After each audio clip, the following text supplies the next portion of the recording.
in ignorance in under 40 minutes.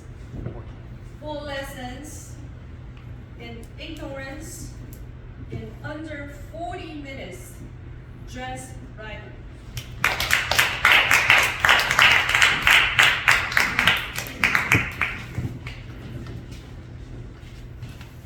I was attending the University of Arizona, Tucson.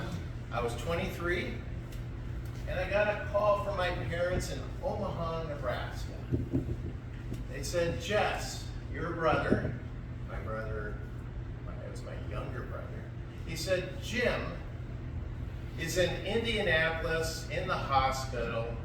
He's been drinking again, and we're done with it. We're done with his drinking problems. No more. But we think because you grew up with him, you two were very close, that maybe you could go out and see him. And maybe you could turn his life around. That's what was implied.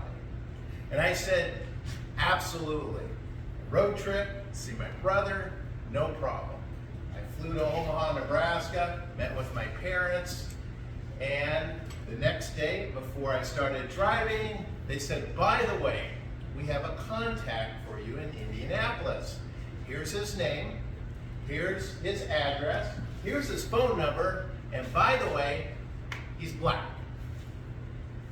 So I jumped in the car, started driving. I was determined to get there the same day, and I arrived in downtown Indianapolis in front of a 12-story apartment building at about 9:30 at night, locked the door, and went to the elevator and pushed it, and nothing happened. So I start walking up the staircase. It's on the outside of the building, and it's freezing. It's winter. And most of the light bulbs are out on each floor. It doesn't feel exactly safe. I run up the stairs to the 7th floor, and I knock on the door, and a gentleman lets me in. And that's when I experienced my first lesson in my ignorance. As I entered his apartment, he closes the door behind me. I look in his living room, and where there should be a sofa and a recliner, there are just 2 chairs.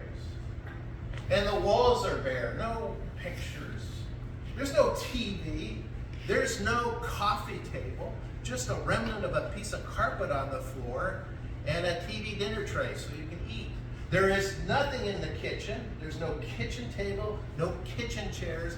And I say to myself, how can a person live like this? Well, we sit down and we talk, and he says, you know, Jim got an alcohol problem. And he's been going to AA, and I just implore you that when you go back home, take him back home, please get him in AA. And I said, no, he's got a different problem.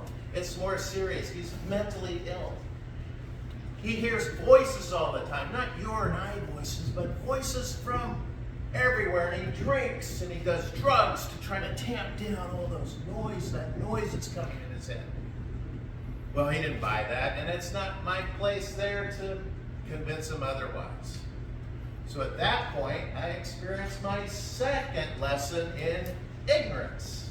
As I say, I've been driving for like 16 hours. My mom packed me a couple peanut butter and jelly sandwiches, and I'm starved. I want to talk to you a little more. Do you have something to eat?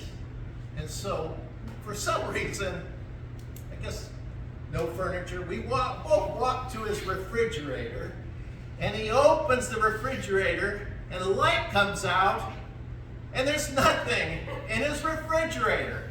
Just a ketchup bottle and a mustard bottle. And then he goes to the cupboards and he opens those. There's nothing in his cupboards. And I'm asking myself, how can you live like this? No food in the house, really? Nothing for breakfast? Of course, I don't say that. I'm just stunned. And then I experienced my third lesson in personal ignorance. As I say to him, no problem. I passed a convenience store on the way down here. I'll just run out to my car, pick up something for you and I, and we can continue talking. And he says to me, white boy, by the time you get to your car, you're a dead man. And I laughed a little bit. I think that's kind of funny. And I said, I'll be okay. And I head to the door, and he grabs my arm, and he pulls me around, and we're face to face. He said, you, white boy, are going to be dead by the time you get to your car. I'm thinking to myself, I'm not leaving. And more than that, how can you live in a place that's unsafe? How can you not walk out, walk your dog, or do something? How can that possibly be? Well, then I experienced my fourth lesson in personal ignorance. As I say, look, I'll make a run for my car. I need to stay in a hotel tonight. I need to stay somewhere. And he says, blocking the door, you're not leaving my apartment. And he says, you can stay in my bed. I'll sleep on the carpet. I said, I can't do that. I'll sleep on the carpet. At which point he bursts out laughing and laughing, uncontrollable laughing. And he says, I can't wait till tomorrow when I say to my friends, I had a white boy in my apartment and he slept on a piece of carpet like a dog. And I was laughing too. I thought that was pretty funny. Well, the next day, I went to pick up my brother Jim. We drove home, and from that point on, I'm always reminded of my Indianapolis experience, which is you cannot look at a person and understand the circumstances that brought them here to today.